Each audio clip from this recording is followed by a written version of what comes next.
you know, this is something I've always wanted to say, so I can't help myself. Mr. DeMille, I'm ready for my close-up now. Thank you, thank you.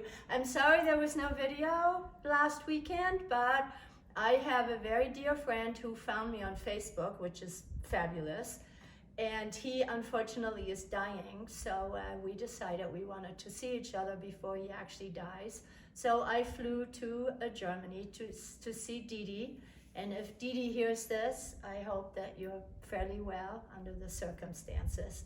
There are a couple of other things. I used to fly out of San Francisco once or twice a month to places all over the world. So I always knew flight attendants, and one of them was this lovely woman who lives in Sacramento. Her name is Vera. I no longer fly that much, and I don't always fly out of San Francisco. So for 10 years, whenever I fly San Francisco, Frankfurt, I go, okay, where's Vera? No Vera. Well, guess what? Was my lucky flight. I couldn't believe it. I got on in Frankfurt, and who's at the door? Vera. So hi, Vera. I'm so glad I finally saw you again. The other thing I neglected to say the last time, I was supposed to say hello to Dr. Ruiz and his beautiful young assistant and remind him that we made a bet. He's got to learn English, I have to learn Spanish, and a year from now, whoever wins has to take the other one out to La Roca in Nogales, Mexico. Now, everybody knows about this, so neither one of us can back out. And Dr. Ruiz, watch out, I'm planning on winning this little thing. So now that I'm done with this, my story today is called Our Little House. My mother said to me, I have these incredible surprises for you and you'll never know what it is. She said, just sit down because this is a good one. She said, guess who's coming home tomorrow? Papa. And I just went, oh my God, you're kidding. Oh, he's really coming home. And she said, yes, but guess what? It's getting even better. She said, remember Oma? I said, well, of course. We were in Dinklage together, and I used to go with Oma asking for food. She said, you know what? She's coming too. I was over the moon. I could not believe it. I thought, oh my God, my Oma is coming and Papa is coming.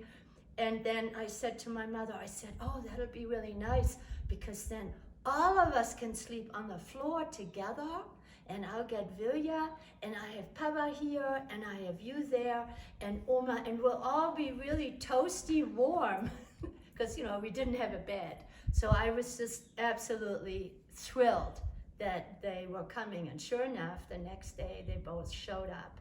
And my grandmother, I just really wish I had pictures of all these wonderful people that were around me when I grew up.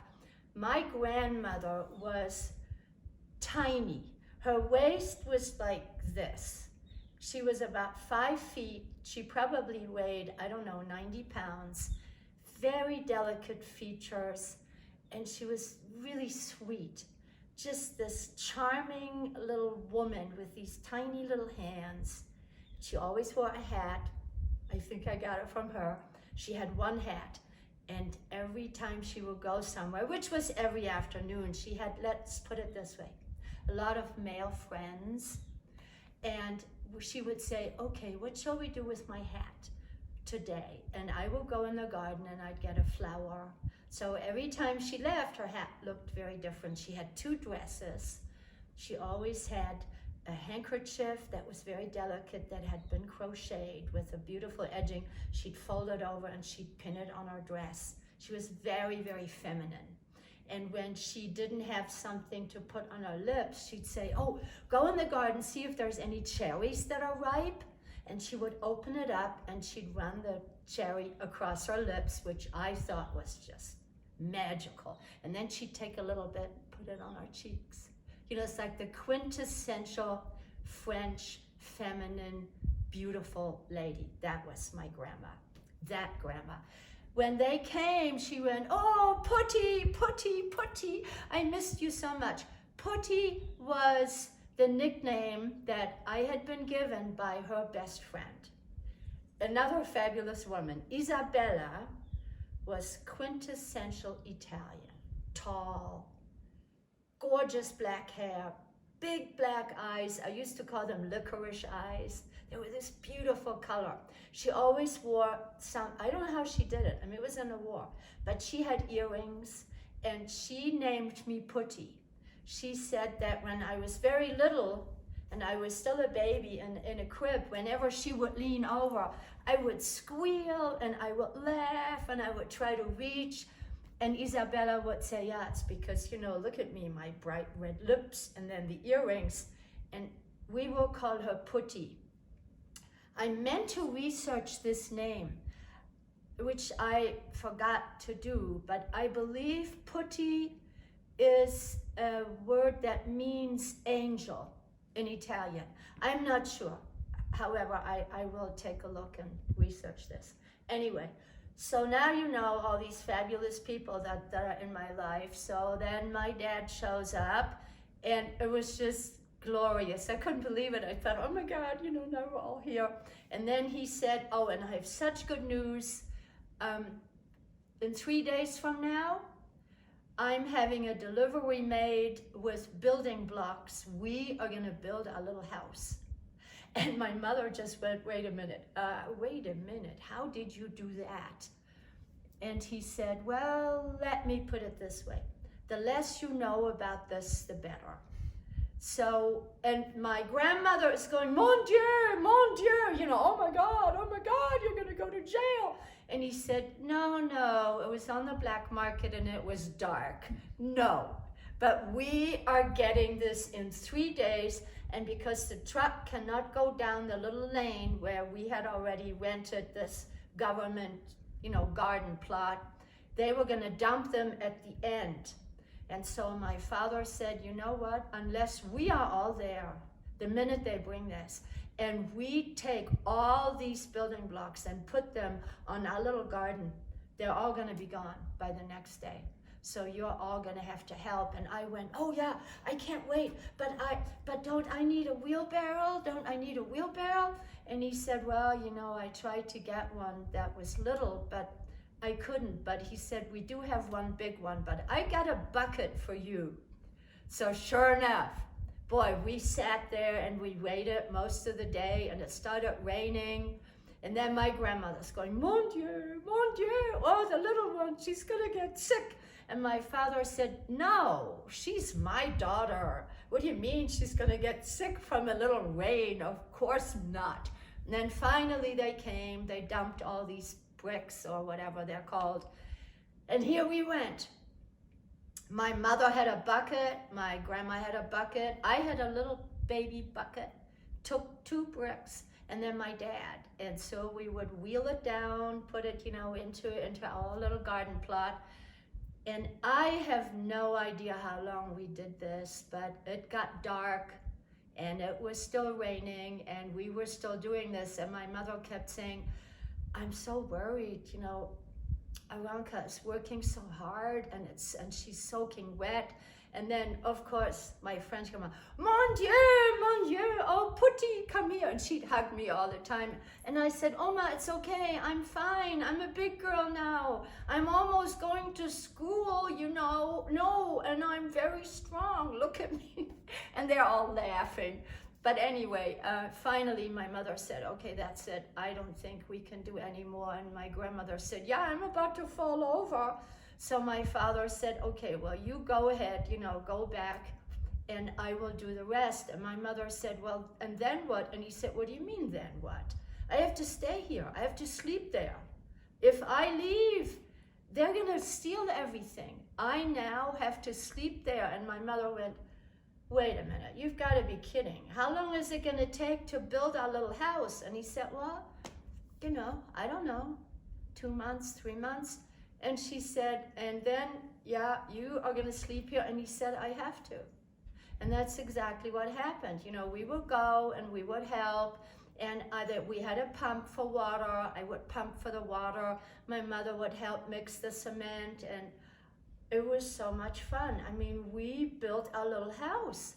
And my dad took a twig from a tree and he said, okay, here, let me show you what we're gonna do. So he drew this rectangle in the dirt and he said, and then here, there's gonna be a window, and there'll be a window, and then here on the side, towards the back, there's the door, and that's where we go in, and that's our kitchen, and then that'll have a window, and then there's a door, and it goes into the living room, which is the length of the house, and half of the width, and you go through the living room, and you go through another door, and there's a lovely little room, and that's gonna be the bedroom for Mama and Papa, and there's gonna be a window. But we make the window on this side because here we don't want that old lady, and that's not how he described her. He used a totally different word, but he said that woman over there, she doesn't like us, and she hasn't even met us, but she only comes there for weekends. But I don't want her looking into our bedroom. But in the kitchen, we need that window there, because as soon as we can save up money, we're gonna add a long hallway, and then we're gonna make a bedroom on the corner here for your grandma, and back here, that's going to be our washroom.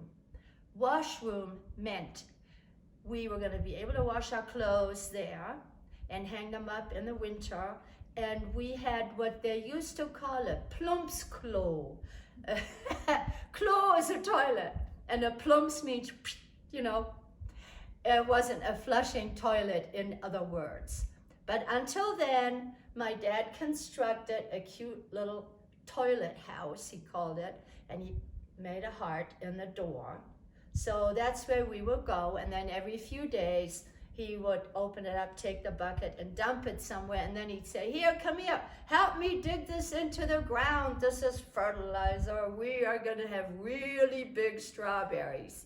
So that's how I grew up. And when we first got there, my father took me through the garden, and he said, look at this. This is a plum tree, and we're so lucky. This is an apple tree. And this is a cherry tree. That's the one my grandmother later used for her lips. And then right by where he was building our little house, there was a huge pear tree. And my first instinct was, oh, Papa, help me. I want to climb in the tree. And I hear my mother going, oh, no. Okay, come on. No, do not let her climb in the tree. I know she's going to fall. And my father turned around and he said, what are you talking about?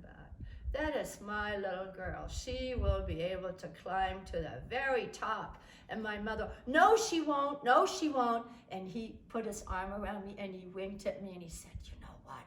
We're going to do that when she's not here. You can climb. It's quite all right.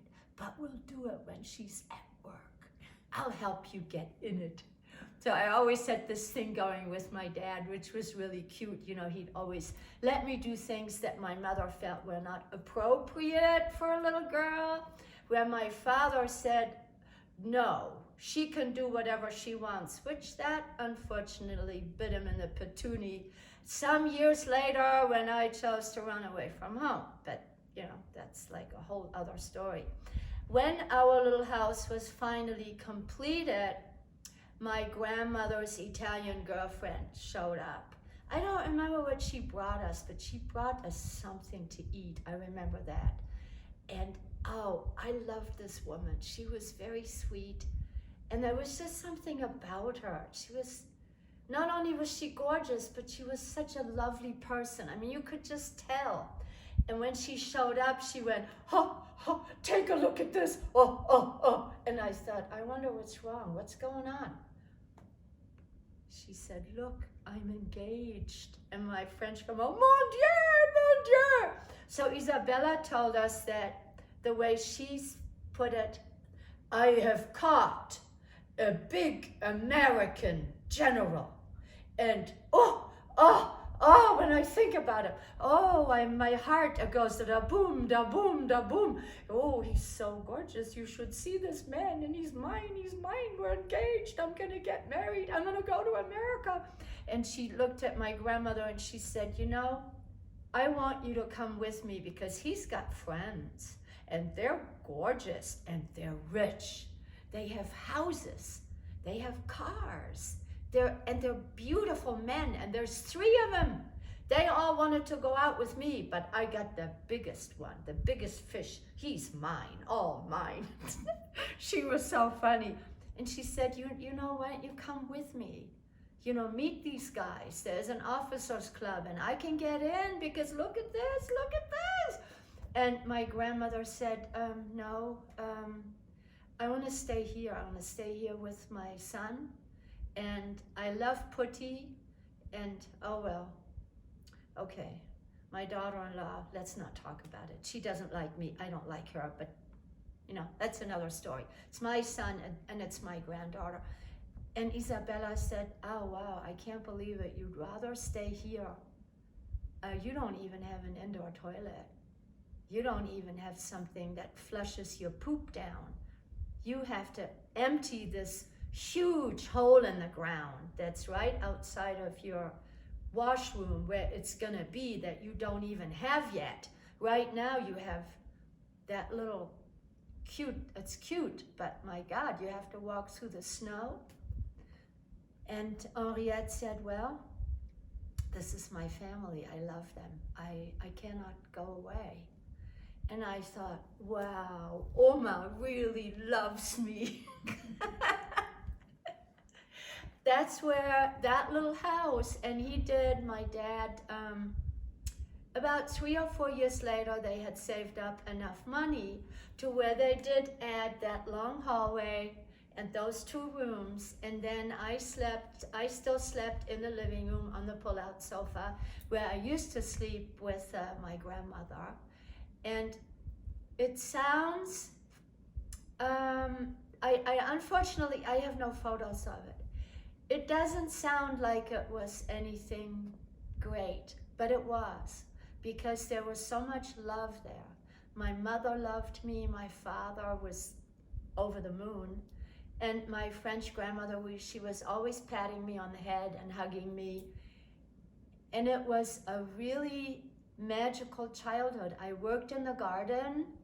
I was always planting something, and then of course a few months later I got my job working. It was only like 200 feet away on the corner was a beautiful nursery.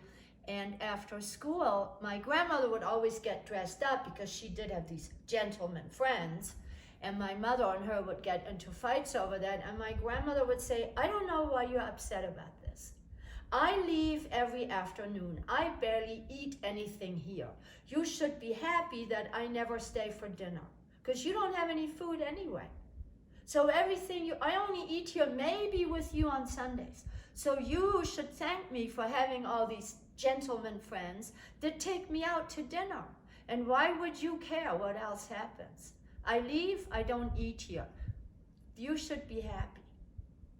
I thought that, I actually later on met some of her friends, and they were all these beautiful old men, and they would hug me and kiss me and gave me money so I could play in the slot machine. So why would I not like them?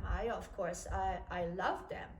And my grandmother also, because, I mean, yeah, we were poor and we were beyond poor. We had nothing when we moved in there. She always had one purse, rather large, which I found out later came in very handy, because she did go out every day and she would eat dinner and then, you know, drink 1 or 2. And she was very fond of alcohol. And in the middle of the night, you could hear,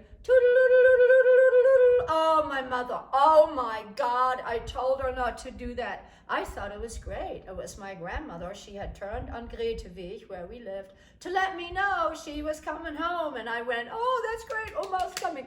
And my mother would say, oh, I'm gonna die. I cannot believe it. Not only does she not clean where we live, Aranka has to do all the work. She does nothing. Then she gets dressed and puts a little bit of perfume. I don't know how she can get that perfume. And my father would say, never mind, just, you know, leave her alone. So she does nothing, and then she leaves, and in the middle of the night, she's half drunk. And my father would say, oh, call it tipsy. That sounds so much nicer. And then you go, toodle-doodle-doodle. I've told her 100 times, I don't want to do that. I was crazy about her. I mean, I really, really loved her. She was so sweet that those two were, you know, they were always at each other. And that was, that ended up being very difficult for me because I didn't want them to not like each other. They all liked me, and they were very open about their affection for me. But there was this horrible, I don't know, it wasn't really hatred. It was almost like a disdain. Because my mother worked like 14, 16 hours a day, and grandma, put on her lipstick, got dressed and left, and then came home semi-cropped. But she also brought us silverware. And I thought that was fabulous. She would always say, "Oh, mon Dieu, this fork, it fell in my purse." And my mother would say, "Yeah, right, sure, it fell."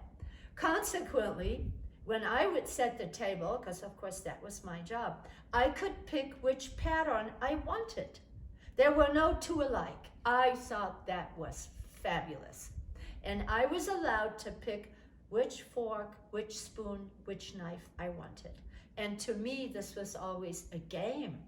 Every time I would set the table, I'd think, okay, let me see. I wonder what Daddy would like best. And then I would, put it the way I thought it would be best.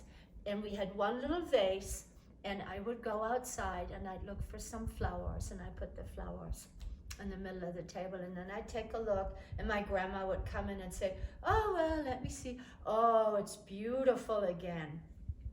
So even though those two were always fighting, I had always this positive feedback. "You did such a good job. The table looks beautiful." And of course, I washed the dishes, I dried the dishes, I put everything away, and it was nothing but praise. I cleaned our little cottage. My mother would come home on Fridays is when I had to clean. She'd come in the door, she'd stand on this little footstool, and she'd look above the door. "Oh, you dusted up there. Great." I had to climb up, of course, on something, but she taught me that's how you cleaned. Under, behind, over. And that was it. It was, "You did such a great job. Everything is so clean." And I would do the washing, later when we had this big washing kitchen thing. And that's the way I grew up, that everything I did, later when I could cook, "Wow, this is delicious." And when I washed the clothes, my dad would always say, "Well, you know what, your mother taught you well, because guess what, you're doing this better than her." I would take his handkerchiefs and I would fold them, and I got a little piece of string and I put a little bow on it. So I never resented having to clean and cook and wash. They were always telling me what my grandmother would say, "You are the best little girl in the whole wide world." And my father would pick me up and he'd say, "Well, of course, she's my child, what do you expect?" So there was this constant praise. Consequently, by the time I was an adult, I loved cleaning my house, I loved cooking, I loved washing dishes. I never used a dishwasher. I liked my hands in the hot water. And it was so nice that they taught this, that they instilled this in me. And I lived in this little cottage until I was 15 when I ran away from home. So that's the first time that I lived somewhere where, hallelujah, I had hot and cold running water. I could take a shower every day. Yay! And I had an indoor toilet. So there you go. Thank you very much, and have a very, very nice Christmas if I don't see you or talk to you before.